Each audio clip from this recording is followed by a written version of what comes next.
Buenos días. Bueno, la guía número 3 del periodo 4, la meta de aprendizaje avanzar en la adquisición del inglés en el nivel principiante del marco común europeo A1. Read, punto número 1, read the blog and write questions for answer 1-4. Lee el blog y elabora las preguntas a las respuestas 1 a 4. Ese es un blog de Melissa, de viaje. Ella allí habla de su experiencia en Barranquilla.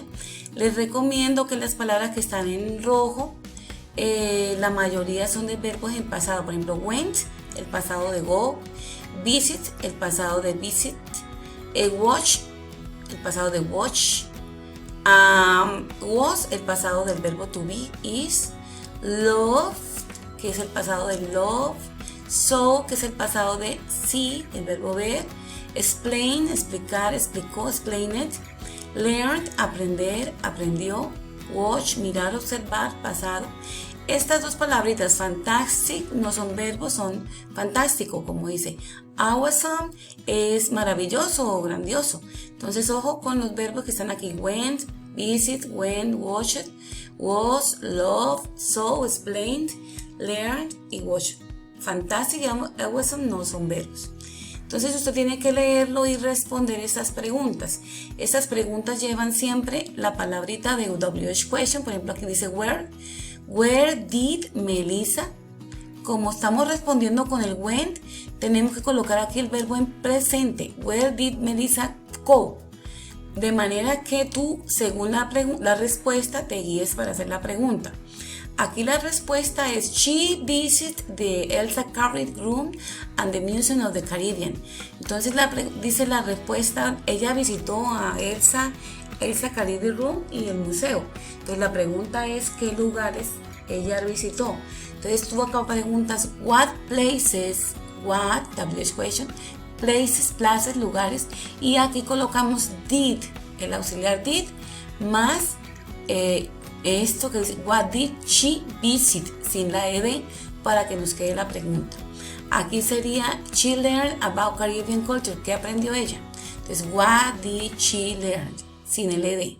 What did, siempre lleva el did. Esta última no lleva el did porque estamos con el was. El was es un verbo auxiliar que no utiliza el did. Entonces él mismo se hace como verbo auxiliar. Entonces acá dice the museum was awesome. El museo estuvo maravilloso o era emocionante, lo que ustedes quieran decir allí. Entonces sería how was the museum, cómo era el museo. Aquí no colocamos el did porque tenemos este verbo. Segundo punto, lea la lista del comportamiento apropiado de un presidente de clase o un representante de la clase. Del 1 al 7 tenemos que escoger. Vamos a mirar si es son o no son. Si tú respondes son, haces acá are. Si es no son, es porque tú crees que no debe ser. Por ejemplo, esto que está en rojito, eso son los valores, ¿no? O las palabras clave. Entonces, respectful to the other classmates. Entonces, respetuosos a sus otros compañeros de clase. Entonces, serían son o no son. Entonces, según esto, tenemos que escoger son. Tú colocas class presidents are respectful to their classmates. Los presidentes de clase o los representantes de clase son respetuosos con sus compañeros. Y así con el 2, porque aquí dice offensive, tú tienes que traducir o entender lo que dice acá. Helpful, polite, tolerant, aggressive. Respetuoso, ofensivo, servicial, amable, tolerante, agresivo. Y mandón o autoritario. Entonces tú colocas acá son o no son. Vamos a hacer las oraciones que nos queden coherentes a lo que debe ser un representante de clase. Aquí este punto dice let's make this school a better place for everybody. Cuando estemos en la presencialidad, dice que hagamos esta escuela un mejor lugar para todos. Esto es en cuanto a convivencia. Bueno, niños, espero que esto lo hayan entendido bien. Punto número 3, vamos a leer este póster. Esto es un póster o un afiche acerca del bullying. Entonces, del 1 al 8, aquí tenemos 8 espacios, miren, 1, 2, 3, vamos a completar con estas palabras, ¿sí? ¿Qué quiere decir? Por ejemplo, vamos a mirar aquí, someone at school is, acá dice 1 y hay un espacio, eso les recomiendo que lo escriban aparte porque ahí no les cabe. All the time or constantly insult you, alguien en la escuela todo el tiempo te está molestando o te insulta.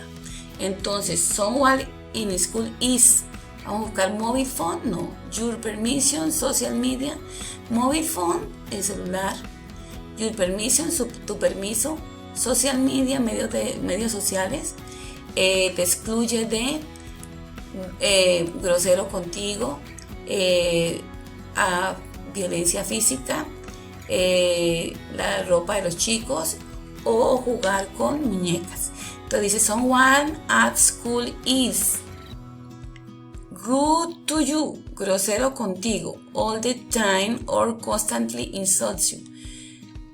Alguien en la escuela es grosero contigo todo el tiempo y constantemente te insulta. O sea, esta palabrita la debemos colocar aquí. Acá lo mismo, alguien está agresivo contigo y toma tu ropa así. Entonces acá hay el número 2 y el número 3. Entonces, este número 2 lo buscamos acá y el número 3 lo buscamos acá, dependiendo.